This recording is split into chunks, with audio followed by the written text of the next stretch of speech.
นอเป็นเมียน้อยอายบ่ลาอายขอสัญญา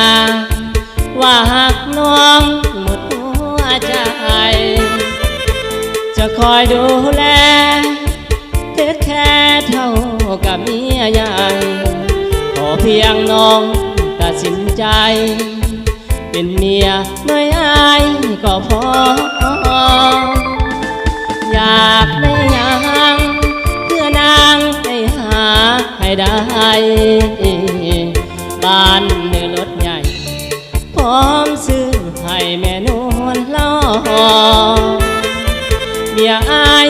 คนนี้เขาดีทุกอย่างหูบอกตามคนเข้ามาขี่คอน้อยหลวงนี่หนอก็เมียเหมือนกันเป็นบ่นอ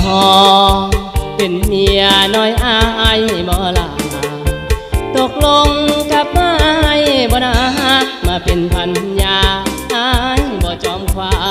นเมียหลวงเมียน้อยอายบ่ปล่อยให้น้องให้หานสองคนอายหักเท่ากันผูกพันเป็นเอื้อยเป็นน้องหัวใจอาย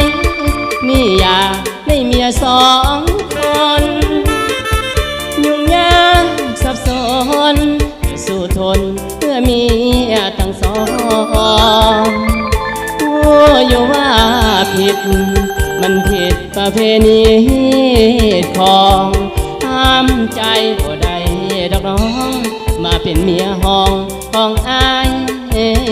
บ่นา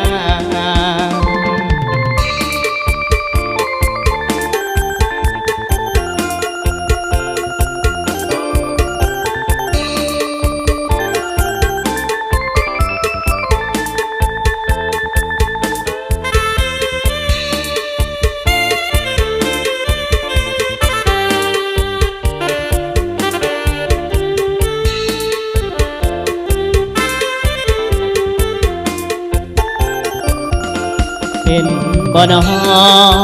เป็นเมียน้อยอายบ่ลาตกลงกับไม้บ่นามาเป็นพันยาอายบ่จอมควาน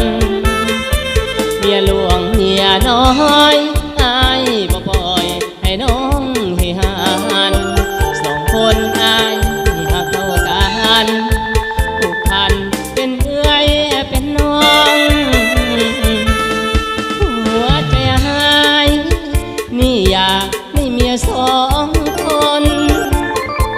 ยุ่งยากสับสนจะสู้ทนเพื่อเมียทั้งสองอยู่ว่าผิดมันผิดประเพณีของห้ามใจบ่ได้ดอกน้องมาเป็นเมียห้องของอาย